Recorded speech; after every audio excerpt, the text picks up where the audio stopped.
¿Está esta casa situada a las orillas de un lago de Florida poseída por el fantasma de la mujer más odiosamente malvada del mundo? ¿Llevó este hombre a un fantasma en su coche por una solitaria carretera inglesa? Él dice que sí.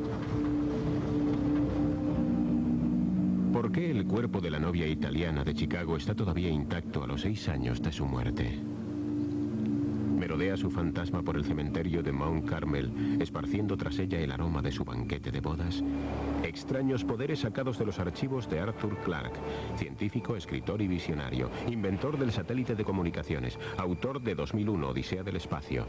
Desde su retiro de Sri Lanka, analiza los enigmas de este y otros mundos. Estas son las murallas del Gran Fuerte de Gol, construido por los holandeses en el siglo XVII para defenderse de los invasores que llegaban por el mar. El lugar está impregnado de un ambiente especial. Las gentes del pueblo juran que al atardecer han visto una figura espectral de una señorita holandesa flotando silenciosamente entre estas almenas. Como los habitantes de la Gol, a todo el mundo le gusta una buena historia de fantasmas. Para mucha gente no son sino mera ficción.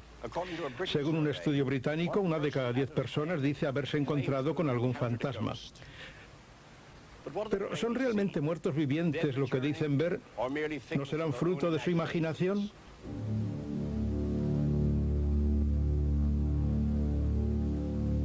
Extraños poderes, por Arthur C. Clarke.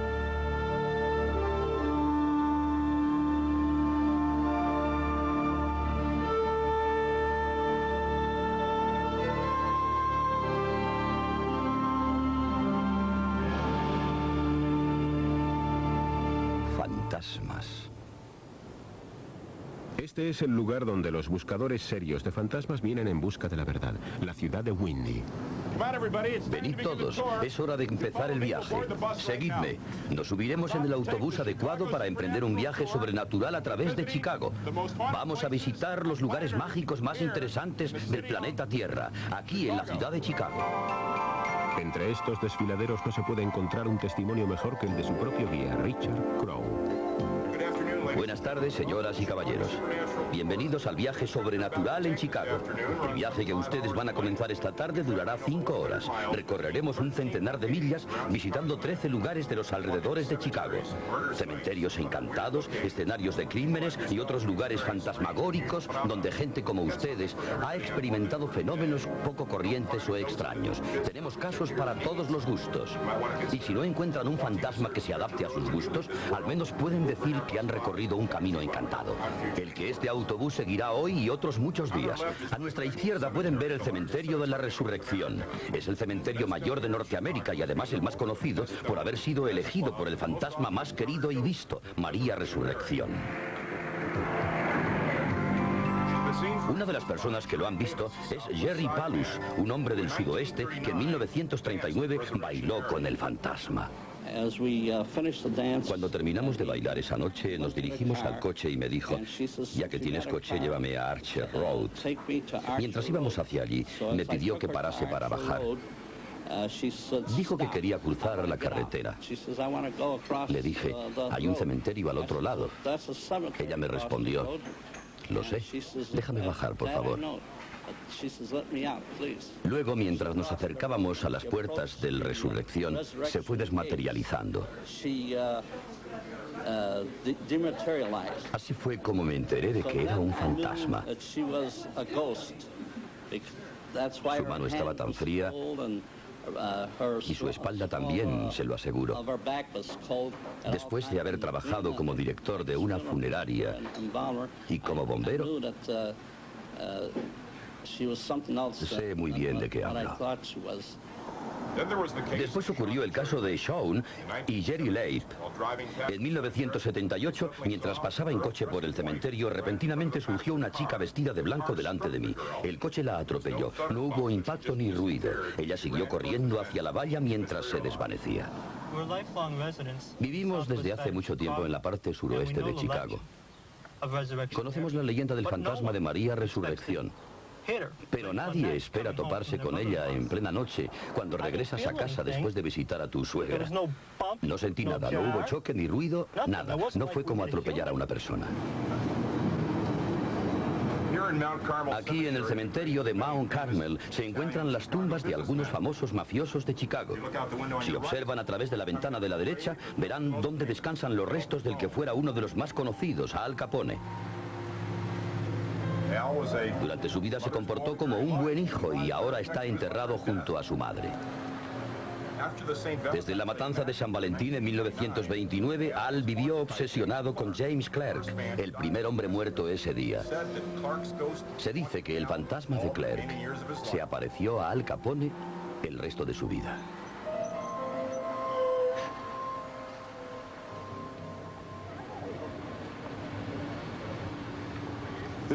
Este panteón de piedra sería el lugar donde descansa Giulia Bucco Lapetta, la novia italiana, como es conocida. Así es como aparece retratada en el monumento. Fue enterrada con su vestido de novia después de morir en el parto cuando contaba 29 años en 1921. Algún tiempo después de su muerte, su hija Filomena Buccola comenzó a tener una serie de sueños extraños. En estos sueños, Julia regresaba y le rogaba que se exhumaran sus restos. Finalmente, cuando lograron el permiso para la exhumación, habían pasado 6 años. Se extrajo el ataúd de la tierra y cuando lo abrieron, encontraron su cuerpo en perfecto estado, tal como estaba el día de su muerte. Esto resulta de gran interés, pero aún lo es más que se hubiese visto el espíritu de Julia recorriendo el cementerio y la carretera. Hay gente que dice haber percibido un misterioso aroma de rosas, aunque no había rosas a su alrededor. Trabajaba como diseñadora floral y sé que cada color de rosas emite un perfume diferente. Definitivamente, esas eran pequeñas rosas de té, capullos de rosa, y todavía se percibían muy bien sus olores. Yo no dije nada, pero 15 minutos más tarde en el autobús, Crow preguntó cuántos habíamos percibido un olor a rosas. 4 o 5 de nosotros lo habíamos olido. Estábamos a primeros de noviembre. Para concluir nuestra gira sobrenatural por Chicago, quisiera agradecerles a todos que nos hayan acompañado. Espero que hayan pasado un magnífico día. No me importa de dónde sean, pero les pido que siempre se acuerden de apoyar a sus fantasmas locales. Whale Lake, Oklahoma, Florida. En esta apartada casa tuvo lugar en 1935 uno de los mayores tiroteos de la historia del FBI. La famosa gángster Ma Baker se había ocultado en ella junto a su hijo Freddy y un considerable arsenal. Tras el tiroteo, la casa quedó completamente agujereada, así como la madre y el hijo.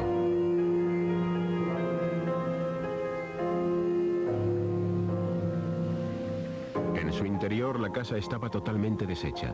Solo la lámpara y el armario se salvaron de las balas de los agentes del FBI. Hoy sigue colgando todavía el mismo portalámparas, pero la siniestra historia de la casa sigue viva por los agujeros de balas de paredes y puertas, recuerdos tétricos de un violento pasado.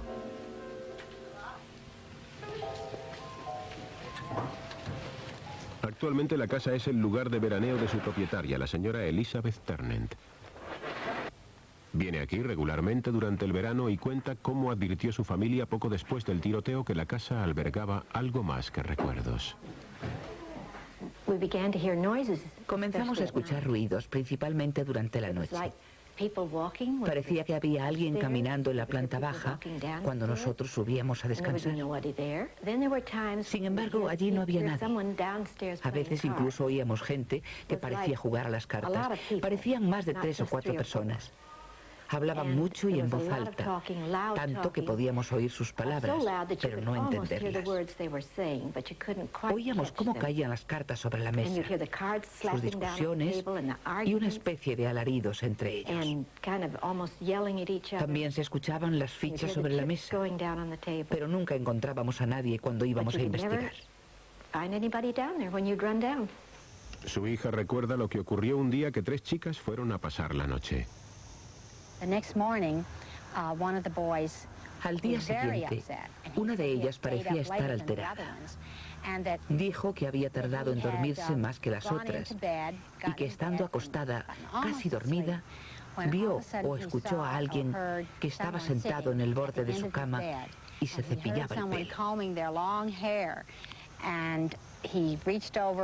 Dijo que había intentado despertar a las otras chicas, pero que estaba fuera de su alcance.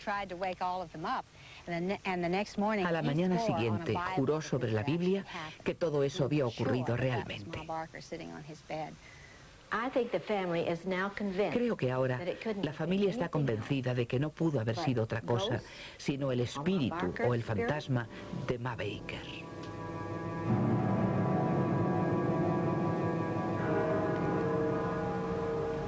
La antigua ciudad de York se vanagloria de ser uno de los lugares más fantasmagóricos de Gran Bretaña. A los pies de la catedral se encuentra el que algunos consideran el edificio más encantado del mundo, la Casa del Tesoro.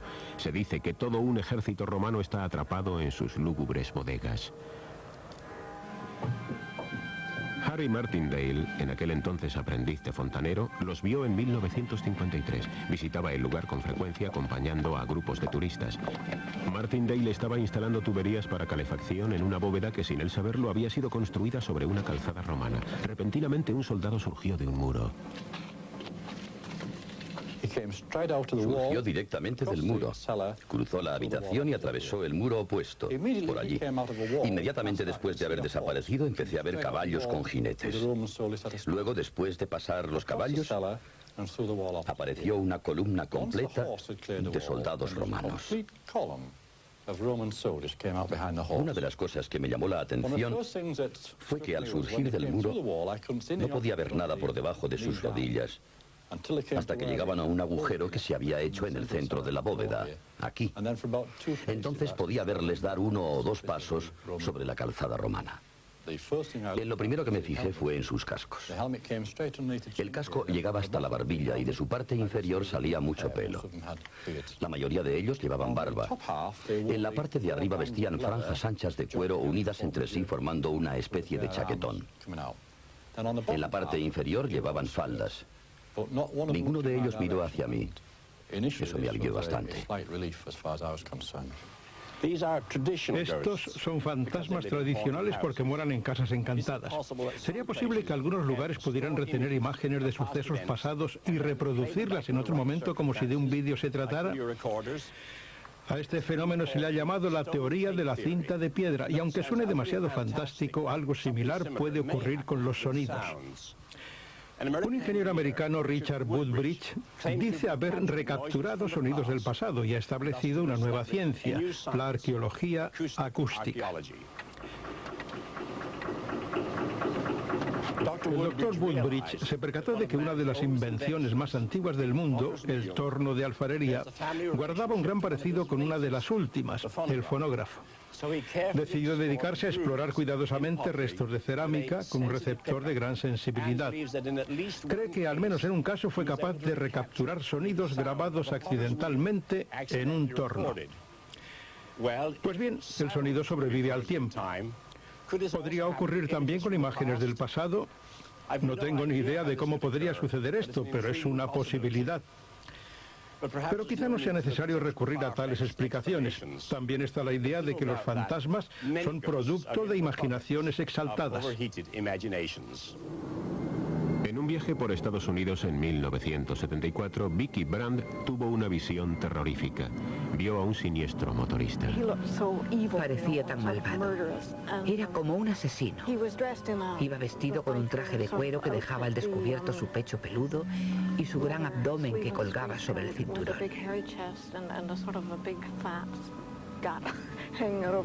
Encontrarme sola ante una figura de aspecto tan extraño y siendo tan tarde, me paralizó. Pensé, me va a matar. No hice más que pensarlo y desapareció. Simplemente se desvaneció en el aire.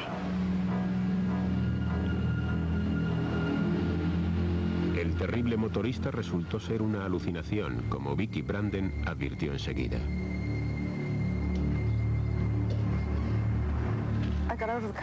Salí del coche y saqué el perro fuera. Los dos estábamos muy mareados. Casi nos caemos sobre la cuneta. Finalmente decidí regresar al coche y cuando abrí la puerta me di cuenta del origen del problema. El coche olía muy mal. No me había dado cuenta antes porque no había salido fuera. Tan pronto como olí, recordé que había comprado un producto, este aerosol, que debe contener éter o algo similar. Lo había echado sobre el asiento de atrás y su olor se había extendido por todo el interior del coche. El hijo de Vicky, Jeff Branden, de 25 años, había insistido a su madre para que le comprara una moto. A Vicky le daban mucho miedo las motos y le horrorizaba la idea de su hijo. Después, por la influencia de alguno de los componentes del aerosol, su cerebro había imaginado al motorista fantasma. Cuando inhalas un producto fuerte como este, parece como si te anestesiaran. Si además unes a esto el funcionamiento de tu cerebro, el tema de las apariciones se convierte en algo muy poco real. Lo único que ocurre es una proyección de tu imaginación sobre tu propia mente. Unos ruidos extraños dieron a este camposanto su misteriosa reputación. Aquí fueron enterradas las víctimas de un accidente ferroviario en 1918. El tren que transportaba el circo Hagen Bell Wallace se destrozó a las afueras de Hammond, Indiana. A bordo del tren viajaban artistas y animales, llenaban todas las dependencias, coches, camas y vagones. Fueron embestidos por un tren de carga y 56 personas del espectáculo perecieron. Los trapecistas sobrevivieron, pero un atleta del arco murió junto a payasos, jinetes y acróbatas. Algunos eran conocidos por su nombre de pila. Todos yacen aquí. El gordo Edward Carn necesitó 2 parcelas para su sepultura. Poco después de su enterramiento llegaron informes de sonidos animales fantasmagóricos, rugidos de leones y barritar de elefantes. ¿Existiría un circo fantasma? La policía de Riverside fue advertida. El sargento John O'Rourke investigó el caso durante una patrulla nocturna. Esa noche iluminé las lápidas con mis luces y de repente comencé a oír sonidos animales. Sentí como me sacudía un escalofrío. Di un salto y me dije, Dios mío, es verdad, salen sonidos animales de las tumbas. Yo, un oficial de policía, escuchando eso, no podía ser verdad. Unos instantes después comencé a buscar una explicación racional. Realmente escuché rugidos de animales. ¿Qué era? Tenemos el zoológico de Brookfield, uno de los más grandes de los Estados Unidos, situado a unos 2 kilómetros al sur del cementerio. Cuando las condiciones climáticas son buenas, se pueden captar los rugidos de las fieras desde aquí. Esa noche en concreto se oyeron tigres y leones. Me dije, John, acabas de solucionar un caso sobrenatural. Los ruidos no salían de las tumbas, sino del zoo de Brookfield. Sin embargo, quienes han visto fantasmas los han encontrado tan reales que han cambiado sus vidas para huir de ellos. Silverwood Colliery, Yorkshire.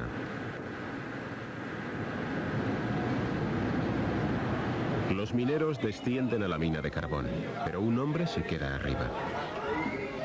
A Stephen Dimble le da miedo descender. Él tuvo un encuentro con una imagen espectral en la oscuridad de las galerías. Mi primera impresión fue que era algún compañero tonteando, así que lo enfoqué con mi luz. Al iluminar su cara y sus hombros me di cuenta de que no tenía rasgos faciales. Vestía algo parecido a un viejo chaleco y una camiseta. Su chaleco era más oscuro que la camiseta, pero realmente no pude apreciar los colores debido a la suciedad. También llevaba un viejo casco como este.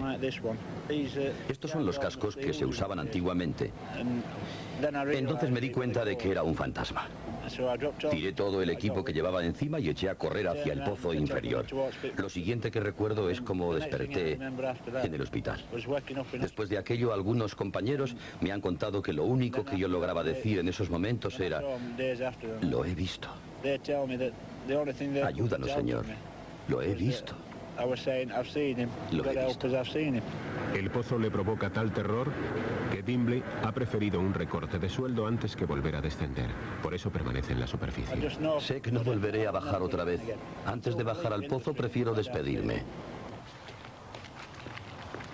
El enmoquetador Roy Fulton sabía lo que podía esperarle en aquella carretera apartada de Bedfordshire.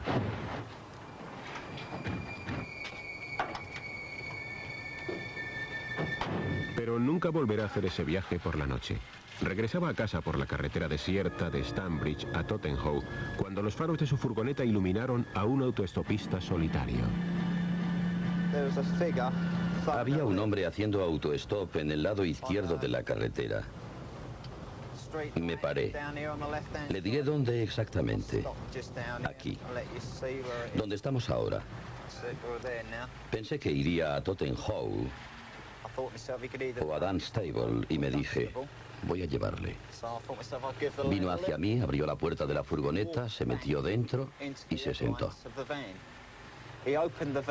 Le pregunté a dónde iba y lo único que decía era... Bueno, no decía una palabra, solo señalaba la carretera. Puse en marcha la furgoneta y no hablamos nada durante todo el viaje. Para romper el hielo saqué mi paquete de cigarrillos y me volví para ofrecerle uno. Él había desaparecido. No puedo decir si era un hombre o un chaval. Me dio un susto tremendo. Me volví y miré atrás, dentro de la furgoneta. No estaba allí. Lo sé porque había dado la luz interior del vehículo. Me entró pánico. Puse la primera y me fui como alma que lleva el diablo. Se dirigió a un pub local, el Glider. El landlord, Bill Stone, recuerda que Fulton llegó temblando más blanco que la cera. Me dijo, ponme un vaso de whisky. Yo le dije, ¿has visto un fantasma o qué? Me contestó, sí, lo he visto. Yo le repliqué, no digas tonterías, pero él insistió en que había visto un fantasma. Insistía en que tenía que ir a la comisaría, porque si alguien aparecía herido así, sería él, y prefería encontrarlo entonces mejor que cualquier otro día. Estando en casa, continuaba obsesionado con el tema. Se acostó con todas las luces encendidas porque estaba convencido de que el fantasma vendría a casa. Creía que lo había seguido hasta aquí. Obviamente, alguien se montó en la furgoneta. Hoy todavía no sé lo que fue.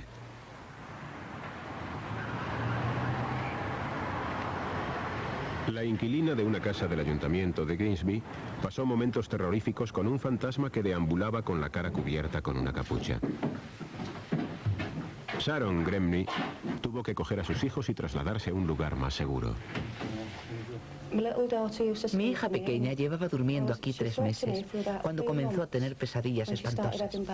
Decía que algo entraba en su dormitorio y la despertaba y que llevaba la cara cubierta de trapos.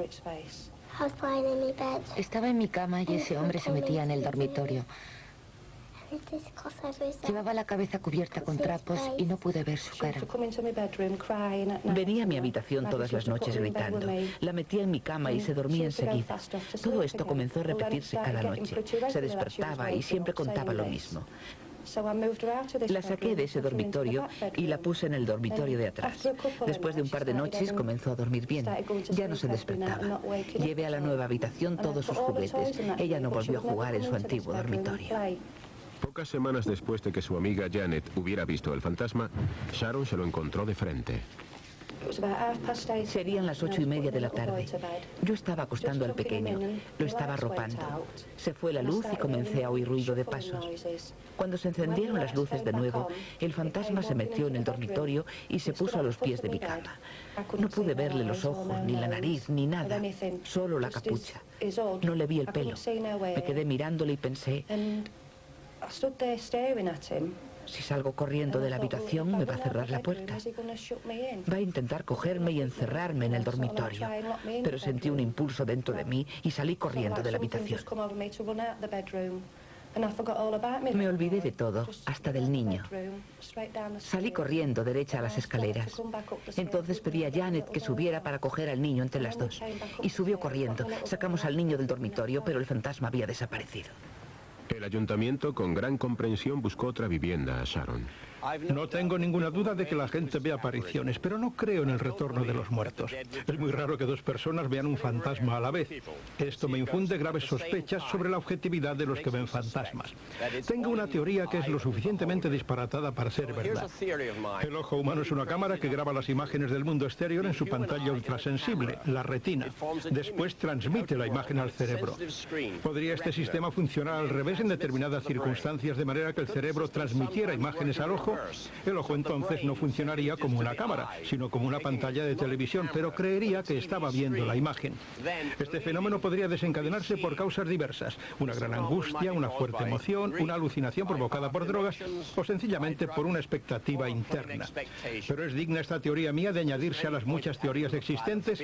A todos nos encanta una buena historia de fantasmas, pero ¿nos interesa realmente conocer la verdad de las cosas?